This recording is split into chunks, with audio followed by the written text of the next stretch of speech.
Sarah Chen was delivering pizza in the rain.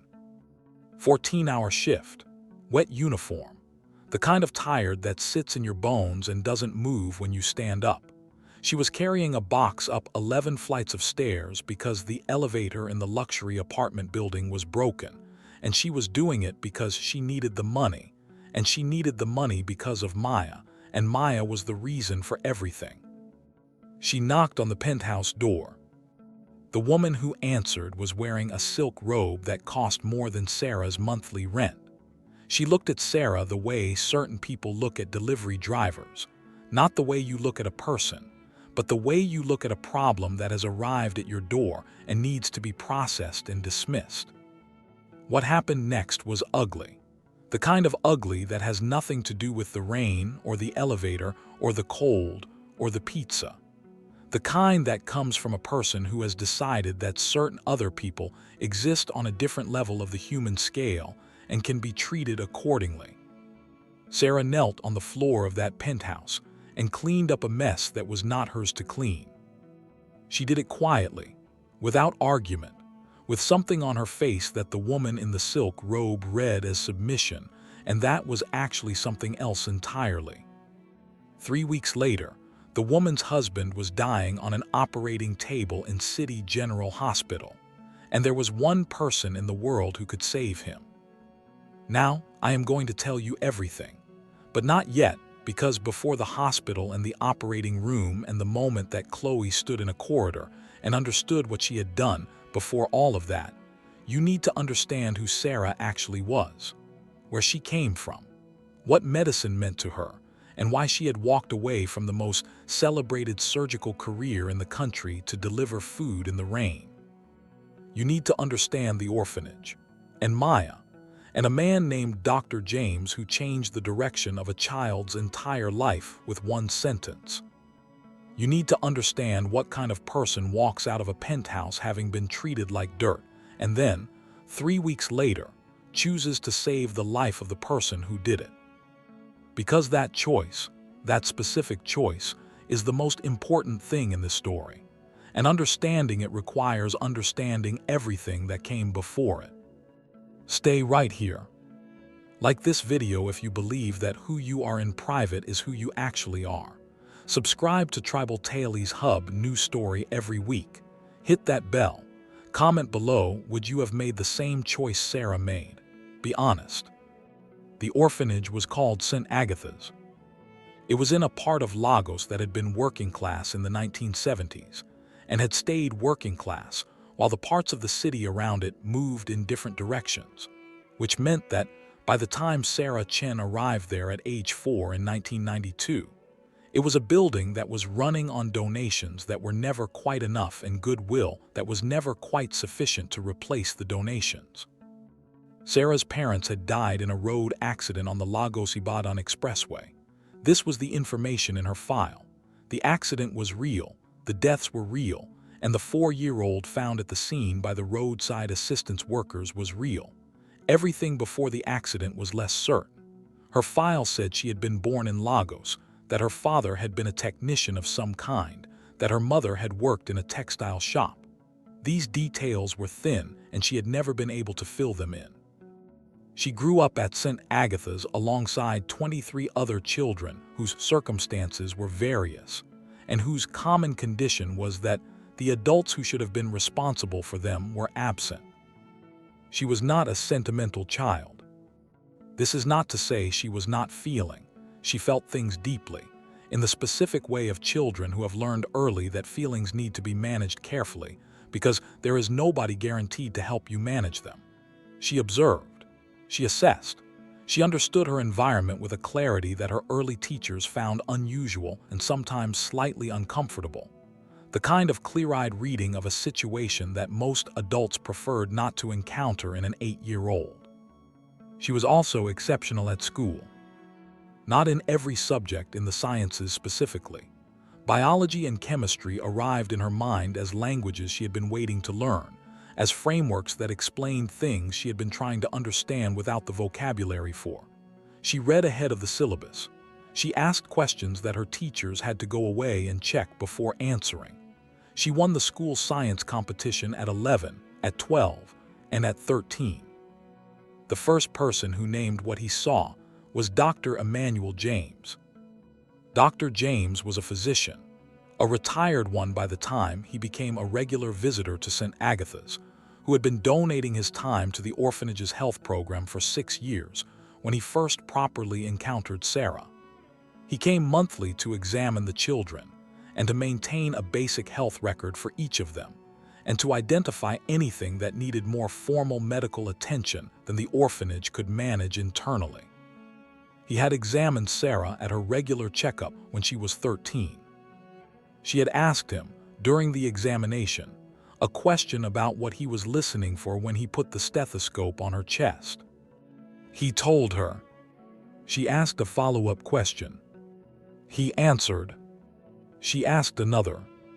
By the end of the examination, he had been sitting in the small medical room for 35 minutes and had explained, in response to her specific sequential questions, the basic functioning of the cardiac system in more detail than he had explained to most medical students.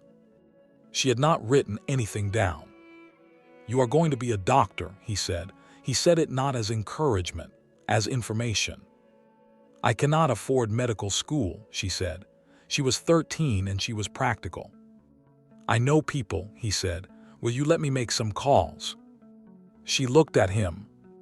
"What do you want in return?" she said. He looked at her for a long moment. "Nothing," he said. "This is just what you do when you see something like this." She had looked at him with the clear-eyed assessment she applied to everything. "Okay," she said. Dr. James made calls. He made them over the following year, a foundation here, a scholarship fund there, a contact at the University of Lagos Medical School who had access to a full scholarship program for exceptional candidates from difficult circumstances. He assembled the pieces with the patient determination of someone who understands that good intentions require infrastructure. Sarah spent her secondary school years doing two things simultaneously: maintaining the academic performance that the scholarships required and working every available hour to contribute to the orphanage's costs, because she had decided that the orphanage had given her something, and that she owed it something in return, and the something was whatever she could give. She cleaned, she cooked, she tutored the younger children. She did whatever Mrs. Patience, the orphanage director, a woman whose name was exactly right, who managed the impossible task of running a chronically underfunded children's home with the specific grace of someone who had long since made peace with inadequate resources. She did whatever Mrs. Patience needed done. She left for university at 18. She came back every school break. Medical school was the most difficult thing she had ever done, which was saying something. The workload was genuinely extreme. The financial management required to stretch a scholarship that covered tuition, but not everything else was a constant background stress. And the social environment of a medical school was, for someone who had grown up in an orphanage and who had the specific self-containedness that environment produced, not naturally easy to navigate. She navigated it. She graduated in 2012. She was 24. She was first in her class, not by a small margin, by a margin that made her class position a fact that was discussed among faculty rather than simply recorded.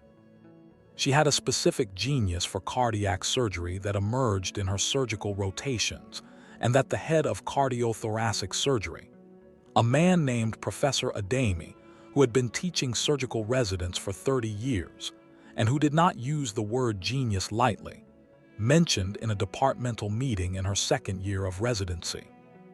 She was a resident. She was learning. She was also already doing things in the operating room that her supervisors had not been able to teach her, because they were things that came from the specific quality of attention she brought to the problem of a heart that was not working correctly. The attention of someone who had been listening for what was underneath the surface since Dr. James had taught her to hear the difference. By 2016, she was a consultant cardiologist. By 2019, She was the most talked about cardiac surgeon in Nigeria, with referrals coming from across West Africa and from the Nigerian diaspora in Europe and America for procedures that other surgeons had declined as too complex or too risky. She was also, by 2019, the woman who had been performing surgeries quietly for years for patients who could not afford the standard fees, not through an official program, not as a publicized charitable initiative, but privately without announcement. Through a financial calculation, she made case by case that looked at what the patient had and charged accordingly. She had never forgotten the orphanage. She went back regularly, not for nostalgia, for practical reasons. Mrs. Patience was still there. The orphanage was still running. It was still chronically underfunded and still producing, despite the chronic underfunding, children who were better equipped to navigate the world than the resources available should have allowed, which was a testament to Mrs. Patience and to the staff, and to the specific culture of a place that had decided it was going to do what it could with what it had. She had been giving money monthly for years. In 2022, the building's owner informed Mrs. Patience that the property was being sold. The development company that had purchased the building had plans that did not include a children's home. The orphanage had 12 months to either purchase the property at a price that was entirely beyond its means or relocate to alternative premises that did not exist in the area at a cost that was manageable. Sarah learned about this in September 2022. She did the arithmetic. She had savings. She had a surgeon's income. But she had also been subsidizing patient fees for years, and she had also been contributing to the orphanage for years, and her savings, while significant, were not sufficient to purchase a property in a Lagos neighborhood where land values had been increasing consistently. She needed more. She had a plan. It was a plan that would have seemed insane to most people in her professional position. It was not insane, it was specific. She needed to raise a targeted amount in 6 months. The fastest way to raise money, outside of her surgical income, which was already being directed toward the target, was to reduce her expenses to the absolute minimum while increasing her working hours. She took a delivery job. Not because she needed the hourly rate was the point. She could work deliveries in the evenings and nights when she was not in the hospital. She could reduce her personal expenditure to almost nothing by living as simply as possible. Every naira from the deliveries went into the fund. She also reduced her surgical profile. She told the hospital she was taking a semi-sabbatical, reduced operating schedule, no new complex referrals for 6 months. She did not explain why. She said she needed personal time. The hospital was not happy about it. She was too significant a draw for referrals for her absence to be simply accommodated. But she had the right to manage her own schedule, and she exercised it. She became, to the city's medical community, less visible, harder to reach. The name Dr. Sarah Chen began appearing less frequently in the conversations about who was doing the most significant cardiac work in the country.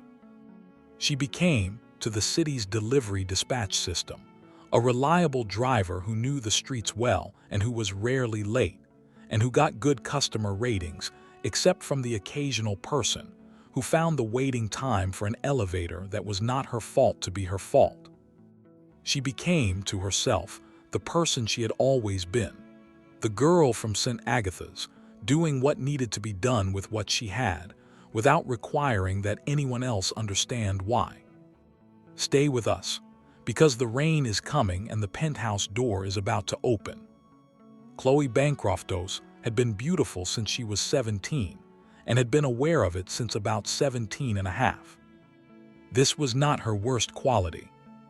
The awareness was understandable, even forgivable, in a girl who had grown up in a household where physical appearance was discussed as a primary currency, and where her mother had managed the family's social position through a combination of looks and strategic alliance that had eventually resulted in her father's business partnership with the Danladi family. which was a partnership that the Danladi family had entered for reasons that had more to do with certain other calculations than with the Bancroft family's operational value. Chloe had watched all of this from the inside. She was not stupid.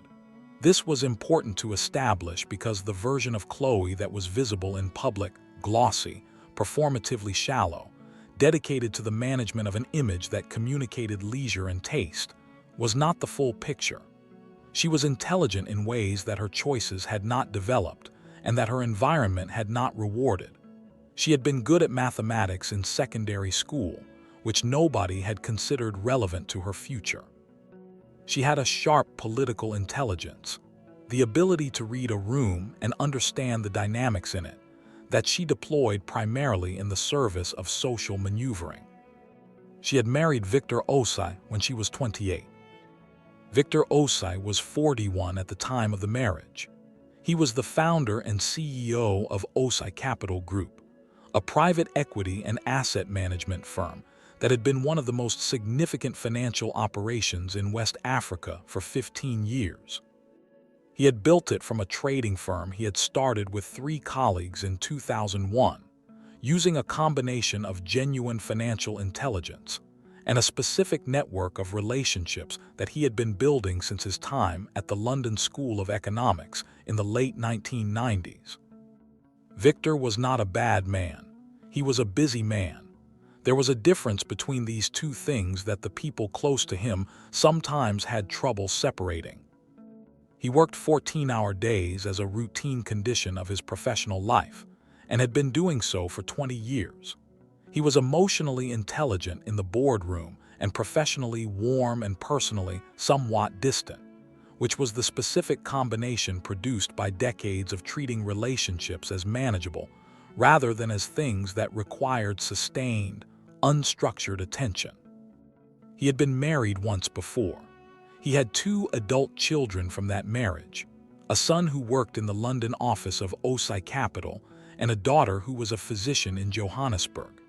He loved them in the way of someone who understood that love required expression, but had not always had the time to express it fully.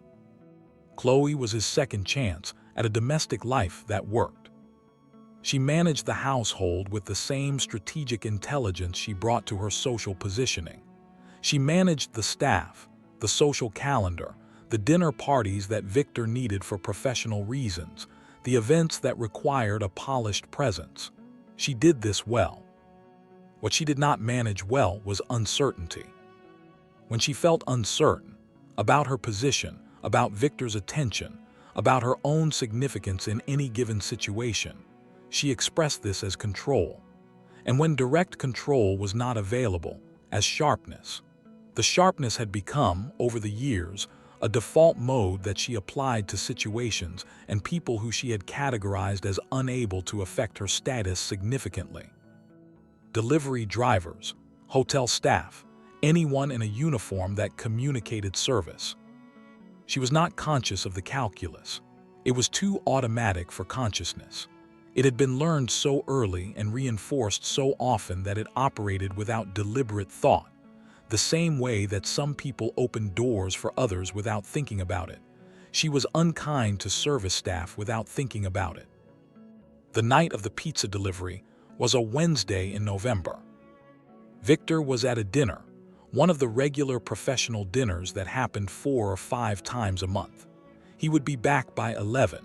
She was alone in the penthouse, which was a condition she found uncomfortable in the way of someone who had never learned to be comfortable with themselves as sufficient company.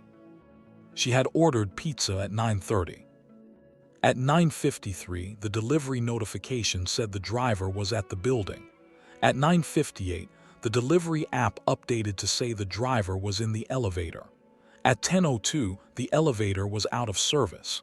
At 10:08, the penthouse doorbell rang. Chloe had been watching the app.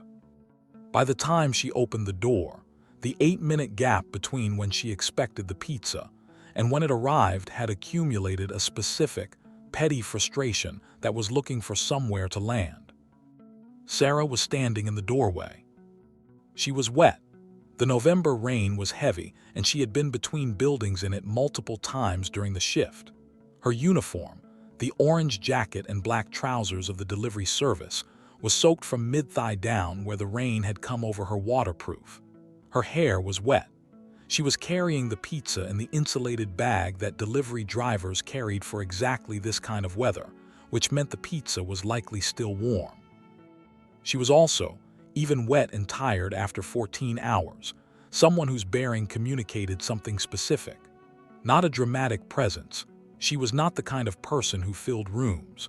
But there was a quality of stillness, of absolute self-containment, that existed in Sarah Chen in a way that most people either found calming or found slightly unnerving without being able to explain why. Chloe found it unnerving. She would not have been able to say why. "You're late," Chloe said.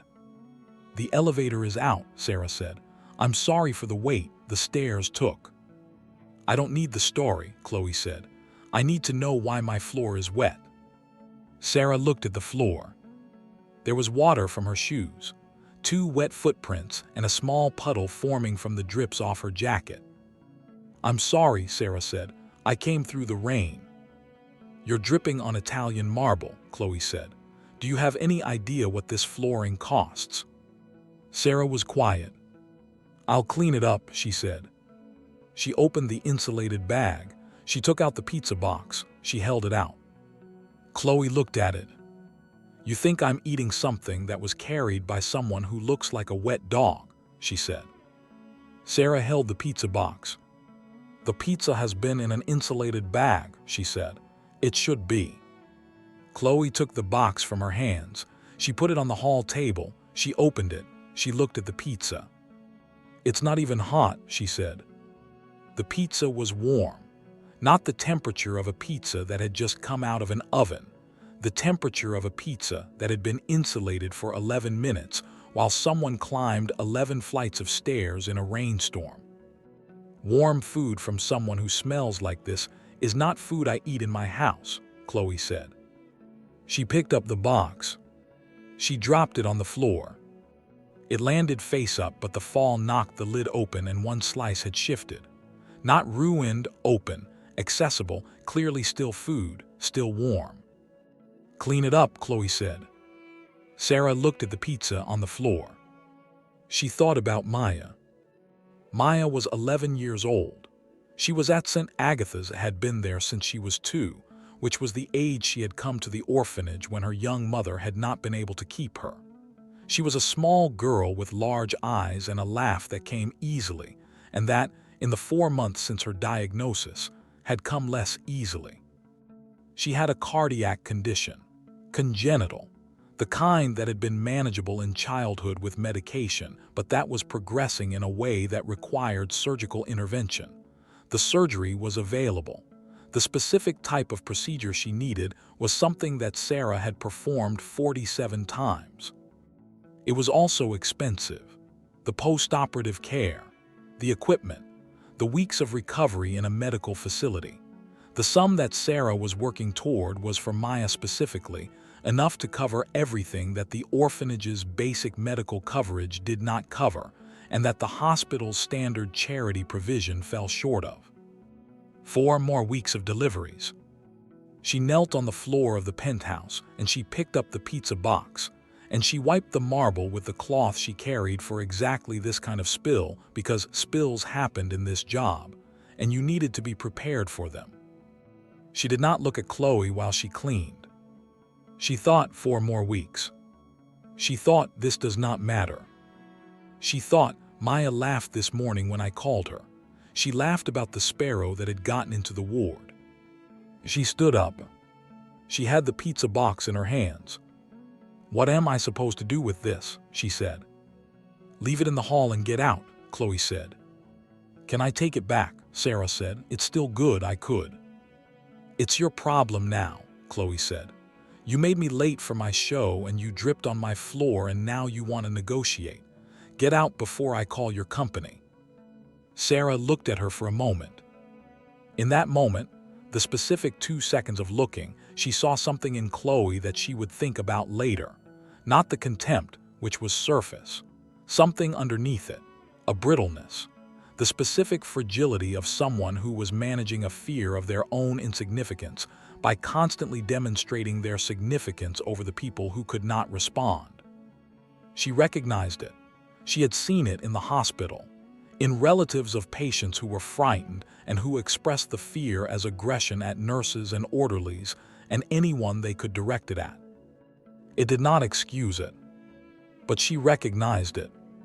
She picked up the box. She left. She ate the pizza in the van between the next delivery stop, because she had not eaten since 1 in the afternoon, and it was now past 10, and it was still warm and it was food. 3 weeks pass, and then the call comes from the hospital. Maya's name appeared on Sarah's phone at 6:14 on a Thursday morning.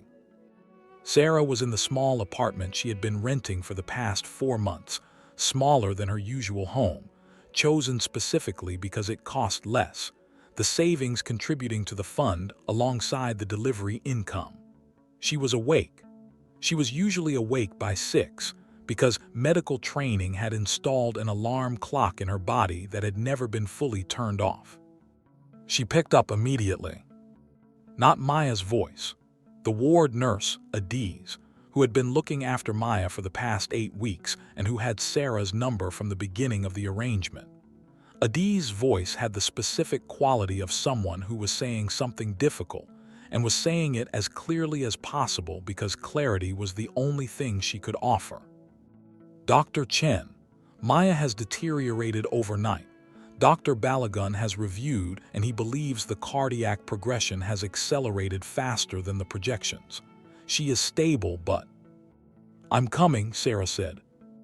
"Dr. Balagun said to tell you." "I'm coming now," Sarah said. She had known this was possible. She had the surgical projections. She had been following Maya's case from the outside, not as her surgeon, because she had specifically chosen not to make that the arrangement, because the specific complications of operating on a child you love were complications she had navigated once before and had understood the cost of.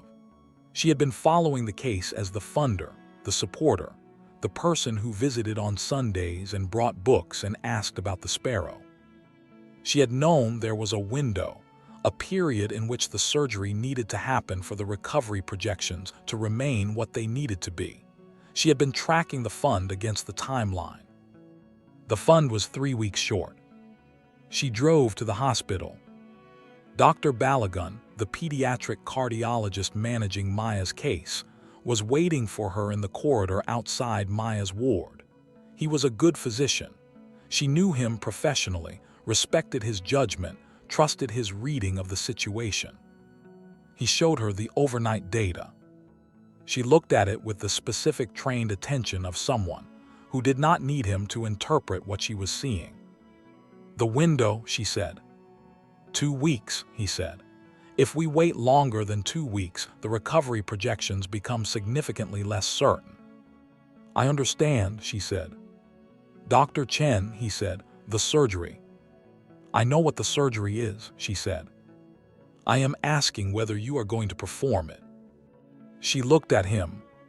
"She needs a surgeon with experience in this specific procedure," he said. "You have the most experience with this procedure of anyone in the country, Dr. Chen. We both know that." She was quiet. "The funding situation," she started. "The hospital has a charitable provision," he said. "I have spoken to the director. Given the circumstances, given your relationship to the case, given your history with this institution." "I don't want charity," she said. "Sarah," he said. He used her first name. They had known each other for 7 years.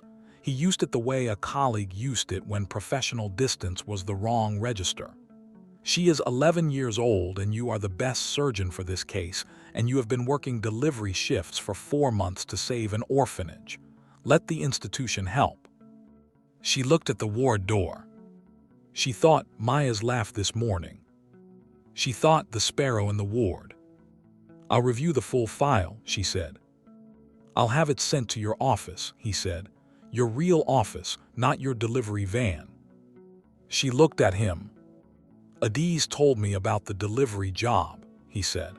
I respect it completely, and I need you to be a surgeon right now more than I need to respect your financial independence. She went into the ward. Maya was awake. She was small in the hospital bed, smaller than she seemed in the orphanage, where she was energy and movement and the laugh that came easily. In the bed she was still, which was its own specific information. She saw Sarah. "Dr. Sarah," she said. "I'm here," Sarah said. "I told Nurse Adiz not to call you," Maya said. "You always come when they call and you always look like you didn't sleep." "I slept," Sarah said. "Your eyes say you didn't," Maya said. Sarah sat in the chair beside the bed. "How do you feel?" she said. "Tired," Maya said, honestly, without drama. "My chest has been doing the thing again." "I know," Sarah said. "Am I worse?" Maya said. Sarah looked at her. In 11 years, Maya had developed the specific skill of direct asking that orphanage children sometimes developed, not because they had been prepared for difficult answers, but because indirect information was harder to manage than direct. She preferred to know. "We need to talk about the surgery," Sarah said. "When?" Maya said.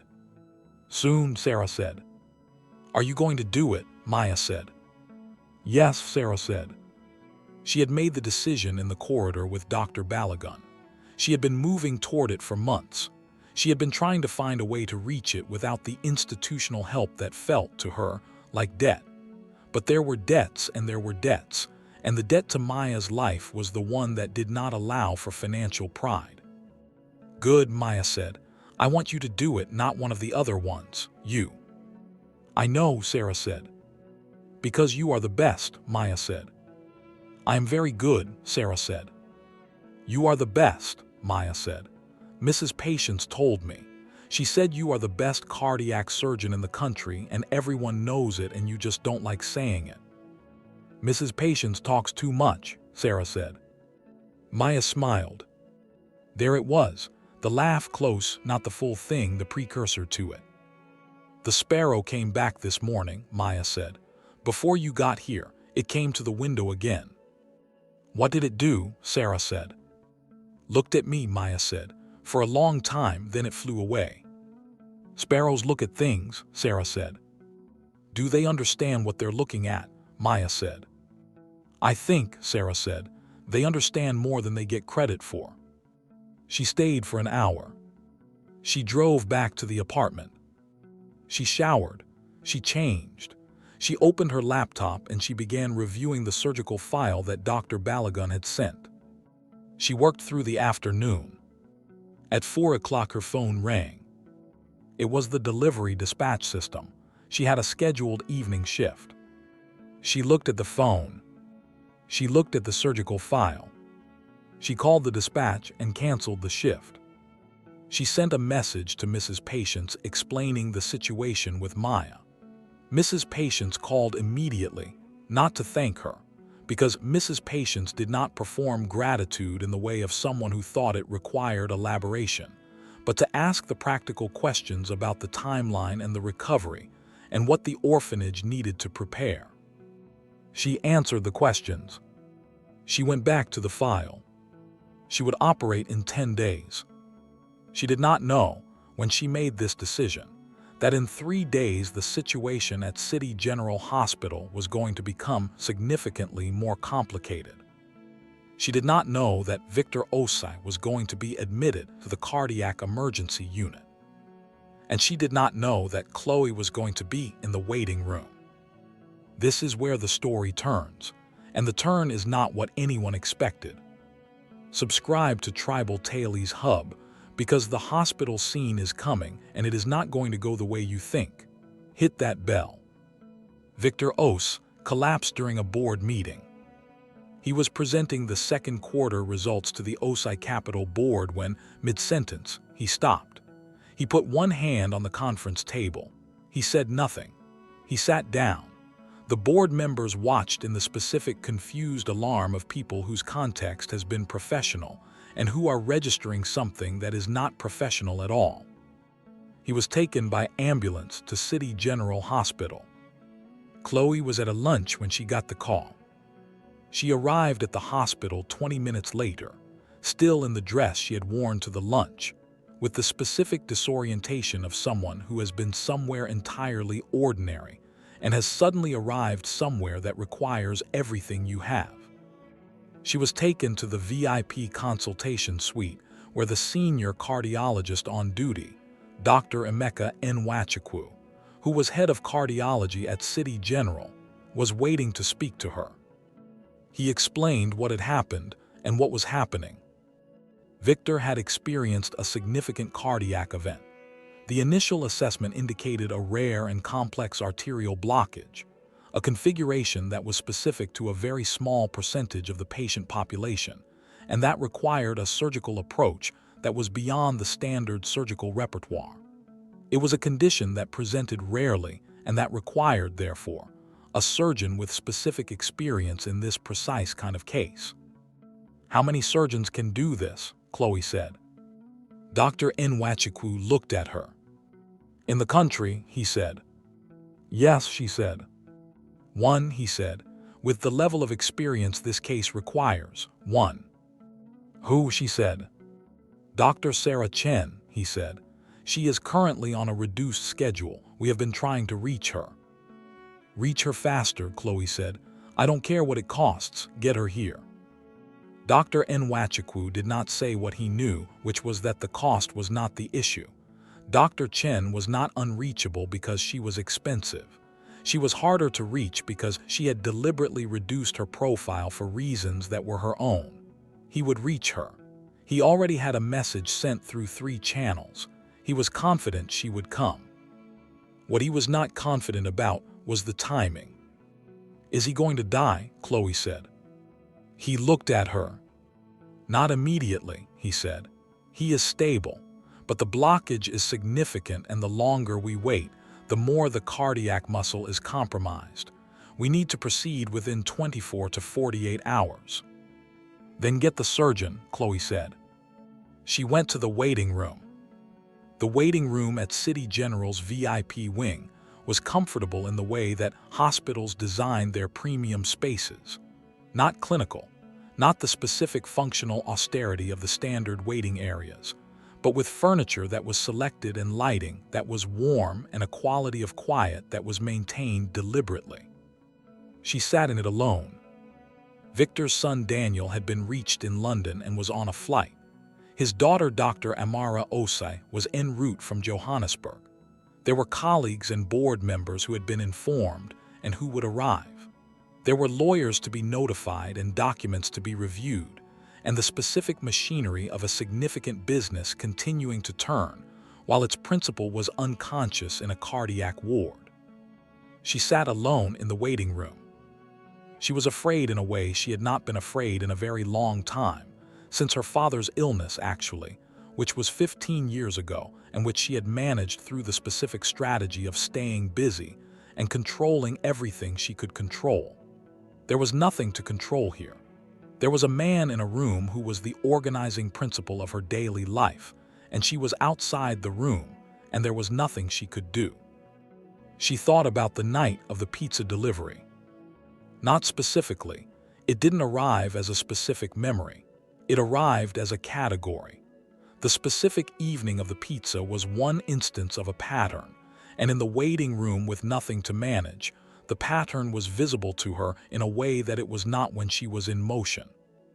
She had been unkind to a lot of people.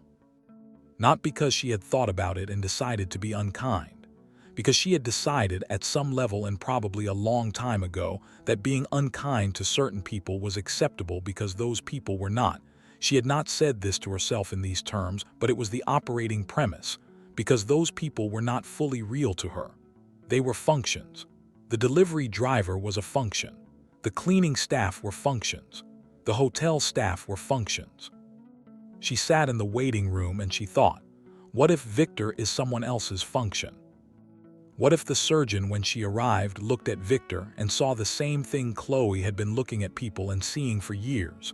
A function, a problem, something to process. What if the surgeon did not care? The thought arrived not as a moral revelation but as a fear. A direct, specific fear about what it felt like to have the person you loved be in someone else's hands, and to hope, desperately, that the person in those hands would see a person rather than a case. She sat with this. She was still sitting with it an hour later when she heard raised voices from the corridor. The nurse had been trying to reach Dr. Nwachukwu about a development at the main entrance. A woman in a delivery uniform had presented at the emergency reception, saying she needed to get to Maya Ademi in the pediatric cardiac ward, that she was the child's physician, and that there had been a development in the child's case that required her immediate attention. The reception staff had been uncertain. The woman was in a delivery uniform.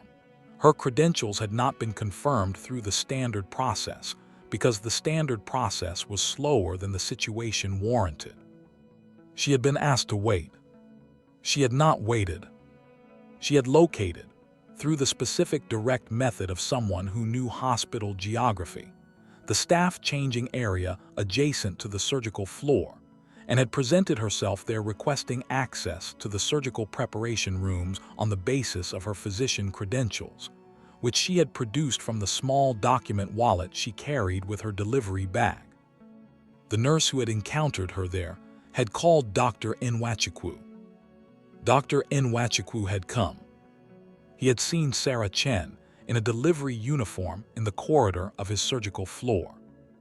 He had said, "Dr. Chen, I have been trying to reach you."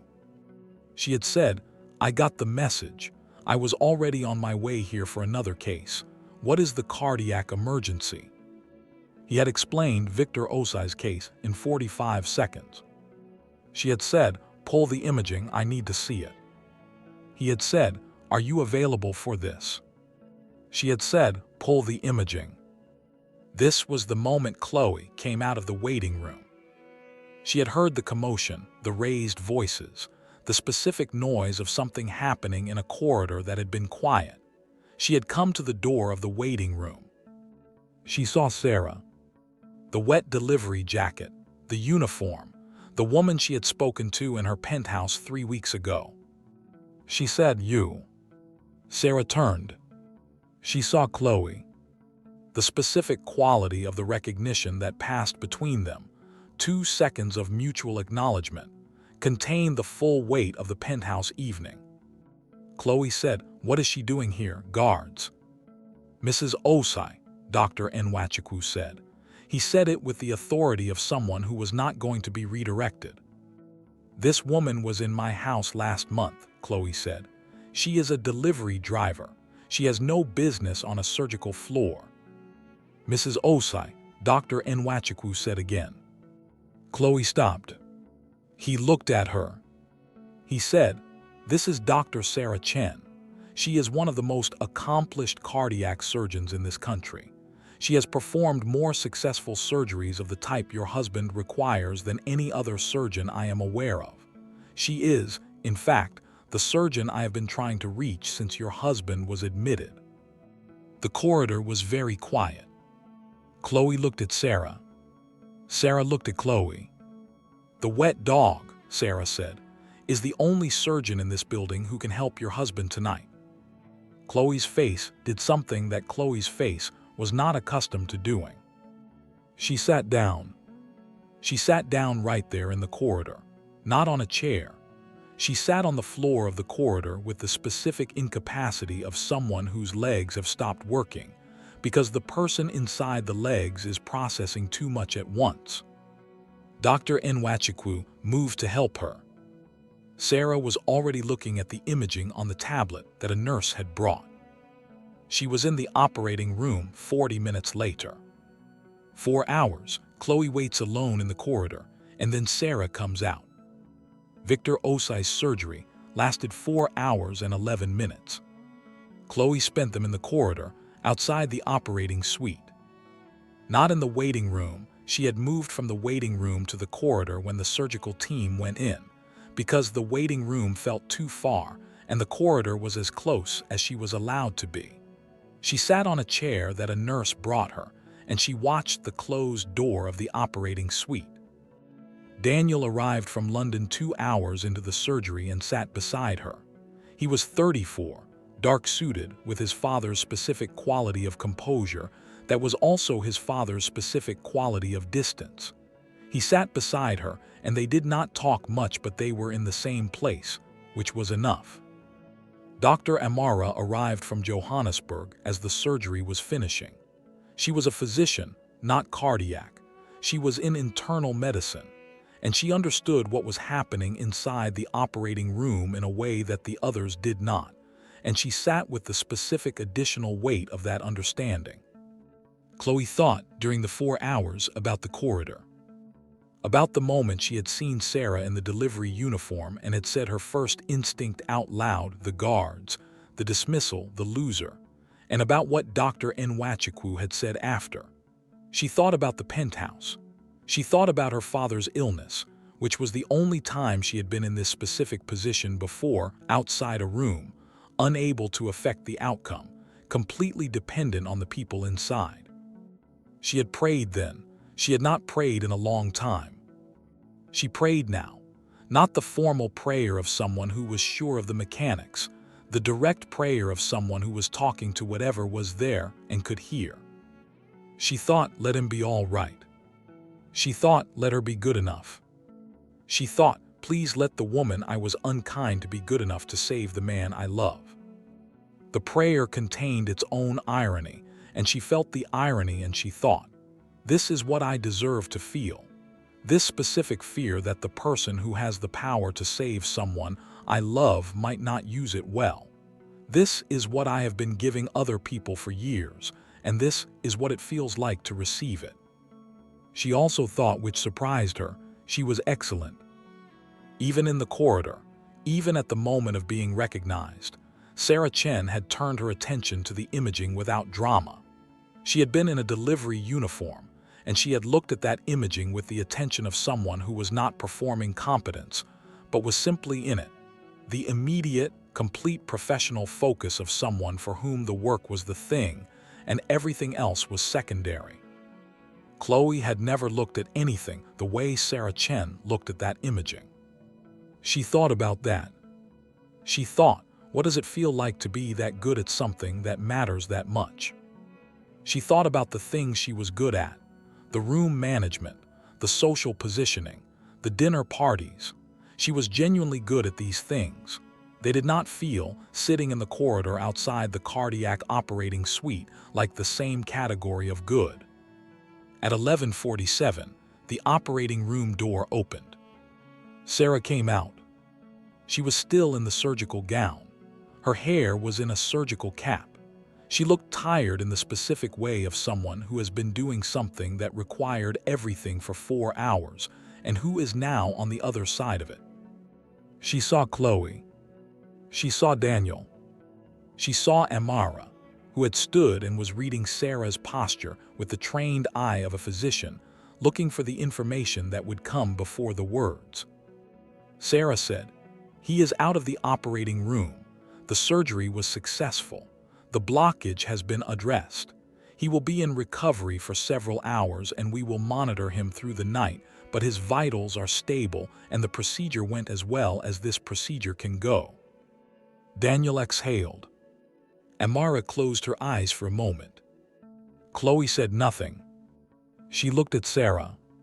Sarah was looking back at her with the specific clear-eyed steadiness that Chloe had registered in the penthouse doorway and had not known what to do with. "Thank you," Daniel said. He stepped forward and extended his hand. "I don't know how to." "I do," Sarah said. She shook his hand. She looked at Amara. "Dr. Osai, I'll have the operative report sent to you within the hour. I'd value your perspective on the recovery approach." Amara nodded. Professional courtesy between physicians, clean and direct. Sarah looked at Chloe. Chloe said, "Can I speak to you?" Sarah was quiet for a moment. 5 minutes, she said. They moved to the alcove at the end of the corridor, a small space with 2 chairs, the kind of alcove that hospitals put in corridors for exactly this kind of conversation. They sat across from each other. Chloe looked at Sarah. She said, I don't know where to start. The pizza, Sarah said. Chloe looked at her. Start with the pizza, Sarah said. That was the one I was there for. The pizza was, Chloe started.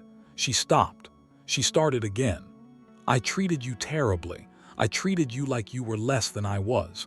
I said things that I can't take back, and I want you to know that I know what I did and I am sorry. Sarah looked at her. Why did you do it? Sarah said. Chloe was surprised by the question. She had expected, she was not sure what she had expected, not the direct question. I don't know, she said. Think about it, Sarah said. Chloe thought about it, not the way she would have thought about it in a different context, the quick, defensive way of someone managing a conversation. She thought about it the way she had been thinking in the corridor for 4 hours, honestly. I was afraid, she said. Of what? Sarah said. Of being nobody, Chloe said. If I wasn't better than someone, I was. She stopped. I had to be on top of something, and the easiest thing to be on top of was people who couldn't push back. Sarah looked at her. That is the most honest thing I think you have said in a long time, she said. Chloe looked at the floor. You just saved my husband, Chloe said. After I treated you that way, after I saved him because he needed saving, Sarah said. That is the only reason I do this work. Not for the people who are grateful afterward, not for the people who deserve it, for the person who needs it. I don't understand how you do that, Chloe said. It is not complicated, Sarah said. When I put on the gown, I see a person, not a husband or a billionaire or a file number, a person. That is the job. Chloe was quiet. Victor doesn't know any of this, she said. He doesn't know about the penthouse. He doesn't need to, Sarah said. I need to tell him, Chloe said. Sarah looked at her. Because he deserves to know who I have been, Chloe said. And he deserves to know who, she paused, who saved him. Sarah stood.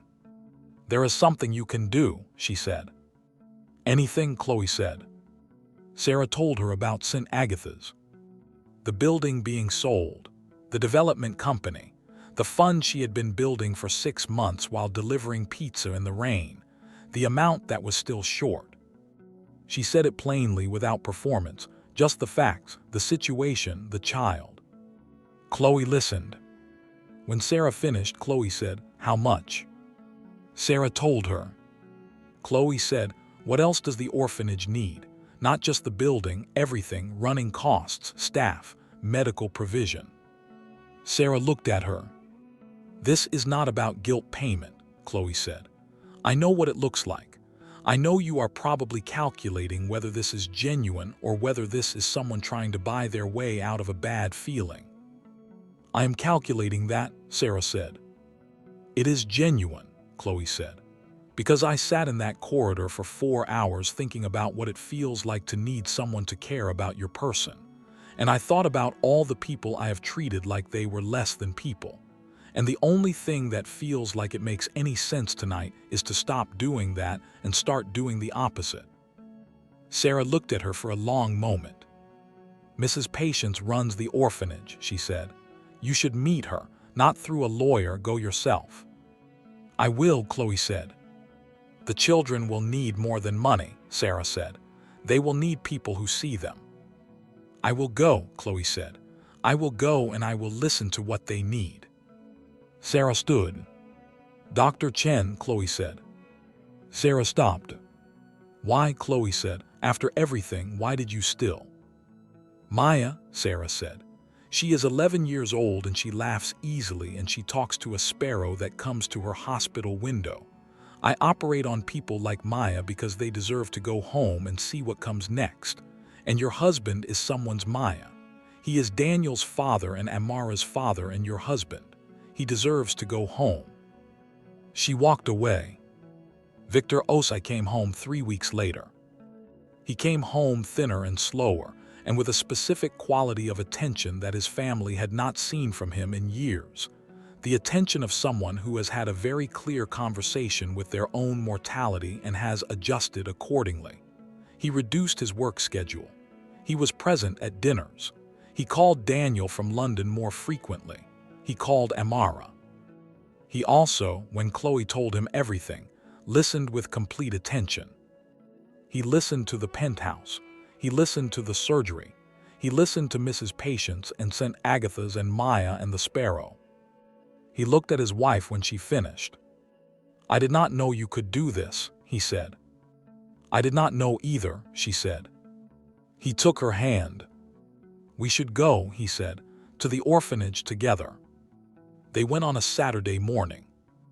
Mrs. Patience received them with the specific directness of someone who had seen many visitors to St. Agatha's over 30 years and who assessed them quickly and without ceremony. She had been warned they were coming by Sarah. She had been given a briefing that was characteristically concise. "The Osais are coming. They want to help. Let them. But let them understand what the help is for before they write the check."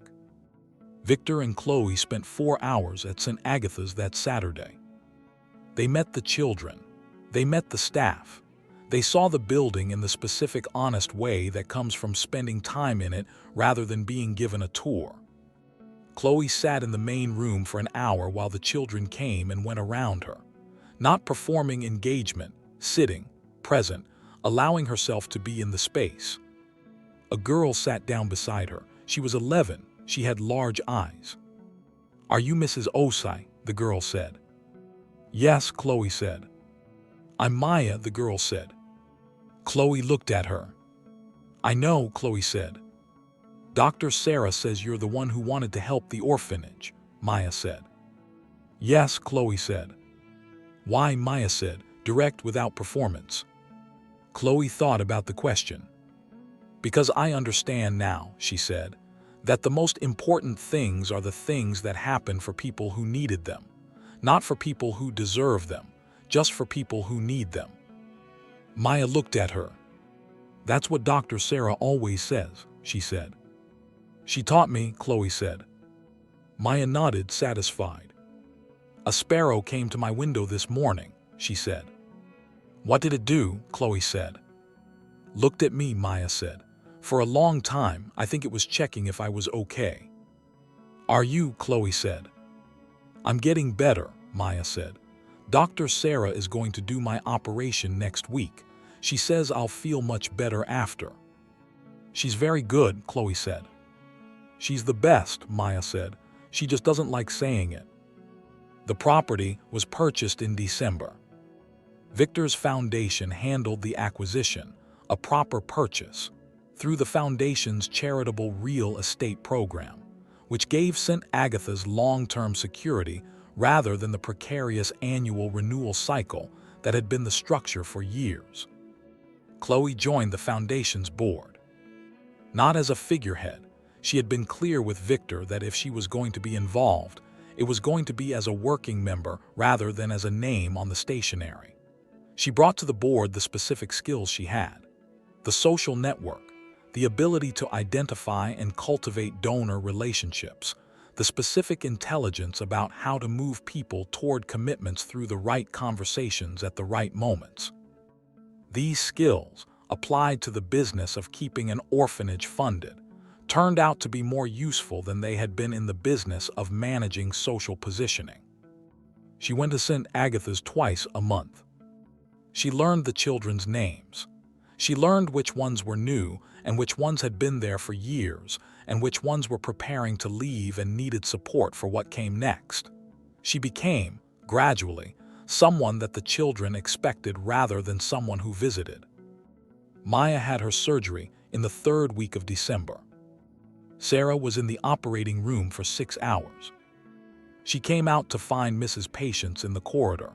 Mrs. Patience, who had driven from the orphanage and who was sitting in the chair with her hands folded and her face in the expression of someone who was managing profound concern with profound faith.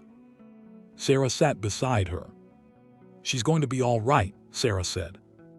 Mrs. Patience closed her eyes. She opened them. She looked at Sarah. "You know," she said, "when you came to us at 4 years old, I told myself this child is going to be something." "You have told me this story," Sarah said.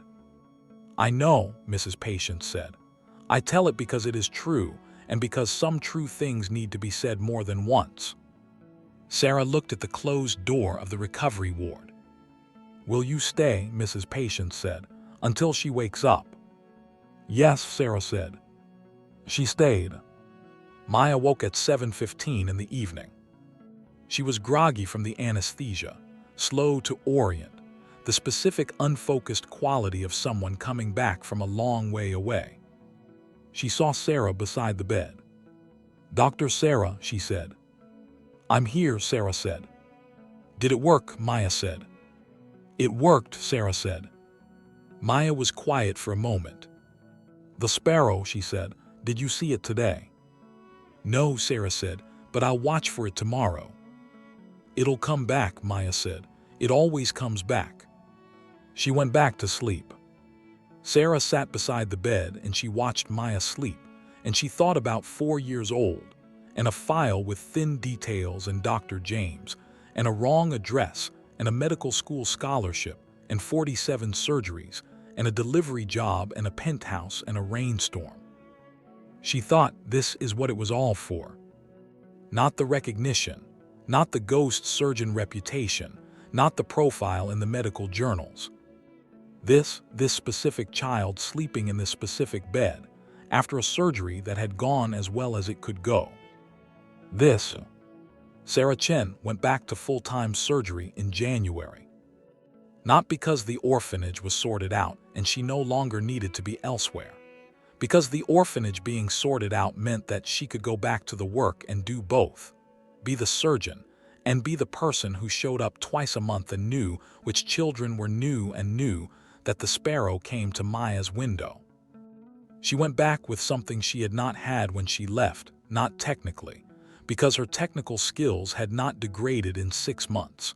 Something in how she was in the operating room, a quality that Dr. Balagun noticed in the first week, and that he mentioned to Dr. Nwachukwu in the corridor after they had both observed her work on a case. He said she was always good, now she is something else. Dr. Nwachukwu said, "What changed?" Dr. Balagun thought about it. He said, "I think she remembered something." Here is the thing about this story that I keep coming back to. Sarah Chen was delivering pizza to pay for an orphanage, while being the best cardiac surgeon in the country. She was doing this not as a performance of humility, and not as a lesson designed for Chloe or anyone else. She was doing it because it was what needed to be done, and she was the person who could do it. And the reason she could do it was that she had grown up at St. Agatha's and had learned from Mrs. Patience what it meant to do what needed to be done with what you had without requiring that anyone else understand why. Chloe did not know any of this. She saw a delivery driver. What she showed that evening in the penthouse was not her worst self in the sense of a self she had never shown before. It was her normal self, applied to a situation where the person on the other end of it happened to be someone who, 3 weeks later, would be holding the life of the person Chloe loved most in the world. This is the part that is worth sitting with. We do not know. We genuinely do not know who we are interacting with when we interact with people whose function in our life is visible but whose full life is not. The delivery driver, the cleaning staff, the person in the elevator. We do not know what they carry. We do not know what they are doing when they are not in our peripheral vision. We do not know what they are capable of. Sarah said in the alcove at City General that when she put on the gown she saw a person and not a file number. This is a discipline. It does not arrive automatically. It was built in her through Mrs. Patience and through Dr. James, and through years of standing in operating rooms understanding that the person on the table was someone's Maya, their sparrow at the window, their person. The discipline of seeing people as people is available to everyone. It does not require medical training. It does not require a penthouse or a delivery uniform or a dramatic revelation in a hospital corridor. It requires only the decision to look at a person and see the full version, not the function they are performing in your life right now, but the full, complete, carrying a lot that you don't know about version. Chloe made that decision. She made it sitting in a corridor for 4 hours, afraid, unable to control any outcome, completely dependent on the humanity of the woman she had treated as less than human. She made it because she had no other option. Most of us have options. Most of us can make the decision without sitting in a hospital corridor. We can make it earlier. We can make it without the fear arriving first. Sarah made it every single day without the fear, because she had decided, somewhere along the way, that this was who she was. The girl from St. Agatha's who cleaned the floors and studied by candlelight and said yes when Dr. James said, "Will you let me make some calls?" She said yes. And she has been saying yes ever since. To the complicated cases and the children who needed surgery and the orphanage that needed saving, and the husband of the woman who dropped her pizza on the floor. She just said yes. Because he needed saving. Because that is who she is. This has been Tribal Taily's hub. If this story did something to you, if Sarah's yes landed somewhere specific like this video, one click, it tells us that this is the kind of story you want more of. Subscribe to Tribal Taily's hub. Every week, a new story, the kind that stays with you after the video ends. Hit that bell so you are there when the next one arrives. Comment below. Tell us, who in your life have you been underestimating? And what would you do differently if you knew their full story? Tell us honestly. We read everything. Share this video. Send it to someone who needs the reminder that the person in front of them is a full person, that the function they are performing is not the whole of who they are, that everyone is carrying something you cannot see from the outside. This has been Tribal Taily's hub. We will see you in the next story.